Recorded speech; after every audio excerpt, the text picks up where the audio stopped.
Je m'appelle Eddie David, je suis créateur de contenu autour du basket. Sur les réseaux, c'est Eddie David. Et du coup, j'essaye de développer la culture basket des personnes qui connaissent le basket et d'autres qui ne connaissent pas le basket à travers des histoires, des quiz, du jeu vidéo même.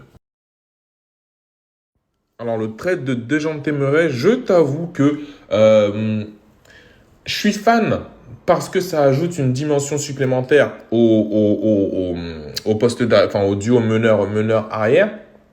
Parce que je crois, si je ne dis pas de bêtises, Kevin Huerter était votre arrière, votre arrière titulaire avant ça. Et je t'avoue que je suis beaucoup plus fan de Dejounte Murray, bien évidemment, parce qu'il fait une saison All-Star la saison passée et qui porte littéralement les Spurs, que de Kevin Huerter. Maintenant, j'ai envie de voir le fit que ça va être avec Trae Young, parce que Dejounte Murray l'année dernière chez les Spurs, c'est lui qui portait le plus la balle. Trae Young, bien évidemment, on sait que c'est lui qui porte le plus la balle.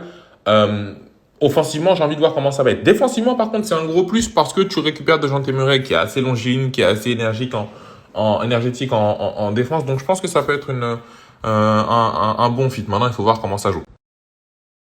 Alors, qu'est-ce que je pense de la qualité de dribble, de passe et de shoot de Trae Young? La qualité de shoot de Trae Young, je suis fan et pas fan en même temps parce que c'est un volume shooter. Il est pas effectif. Il va pas prendre des shoots.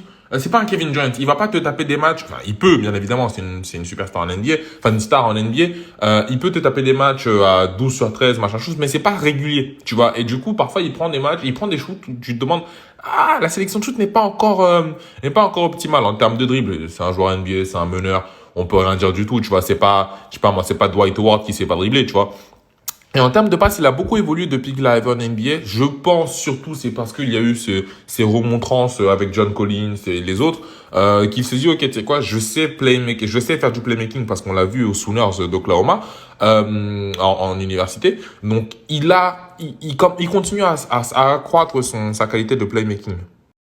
Tu attends quoi des Hawks cette saison? Je t'avoue que je ne suis pas giga fan des Hawks.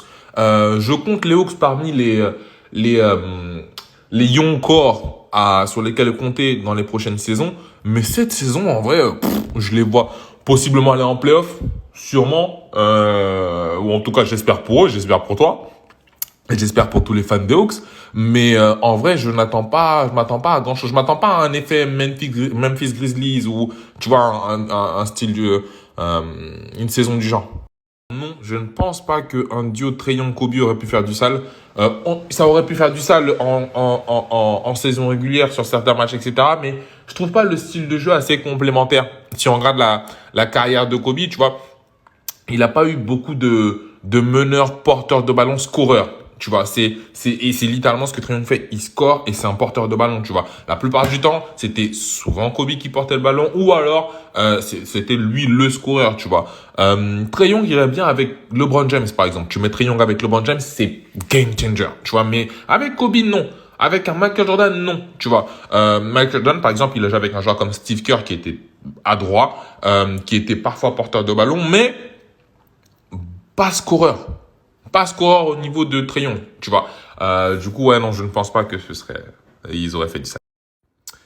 Voilà, c'était mes réponses. J'espère qu'elles t'auront plu. J'espère qu'elles auront plu aux fans des Hawks. Beaucoup de courage pour toi, beaucoup de courage à toi plutôt pour ton projet Atlanta Hawks France, en espérant qu'un jour tu puisses voir Trae Young venir faire un NBA Paris Game. Et puis voilà, force aux Hawks, force à vous et vive la NBA.